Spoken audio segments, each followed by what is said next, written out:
রেচা থেকে শুরু করে মিলনছড়ি, ওয়াই জংশন, চিম্বুক, নীলগিরি, বলিপাড়া, ১ নম্বর ঘাট, কচ্ছপতলী সহ ২০টির অধিক চেকপোস্ট রয়েছে বান্দরবানের পর্যটন স্পটের প্রবেশ মুখে, যেখানে পর্যটকদের এনআইডি যাচাই সহ নির্দিষ্ট ফরমে তথ্য দিয়ে গন্তব্যে যেতে হয়। নিরাপত্তার স্বার্থে আইন শৃঙ্খলা বাহিনীর এরূপ তৎপরতাকে সাধুবাদ জানিয়েছে পর্যটকরা।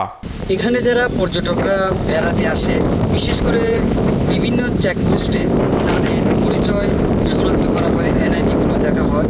আমার মতে যে পর্যটকরা দেশের বিভিন্ন প্রান্ত থেকে আসে তাদের নিরাপত্তার জন্য এবং যেখানে যাবেন ওই এলাকার নিরাপত্তার জন্য তারা কি দেশের নাগরিক নাকি কোনো সন্ত্রাসী, মূলত তা যাচাই করার জন্য এই চেক পয়েন্টগুলোকে চেক করা হয় বলে আমি মনে করি। ইনফরমেশন যে আর্মি যারা চায় আর কি, আইন শৃঙ্খলা যারা চায় তাদেরকে ইনফরমেশনগুলো দেওয়া উচিত, কারণ আমাদের নিরাপত্তার জন্যই কিন্তু এটা করা হয়।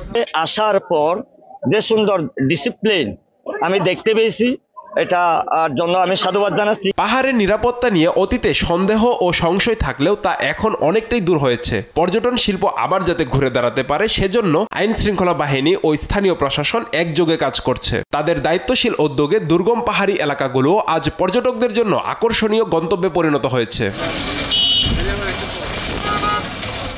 দুর্গম এলাকাগুলোতে পর্যটকদের নিরাপত্তায় বিশেষ ভূমিকা পালন করবে টুরিস্ট পুলিশ। দুর্গম এলাকাগুলোতে আমাদের টুরিস্ট পুলিশের পাশাপাশি আমাদের জেলা পুলিশও সক্রিয় আছে, তারাও সচেতন আছে, সতর্ক আছে।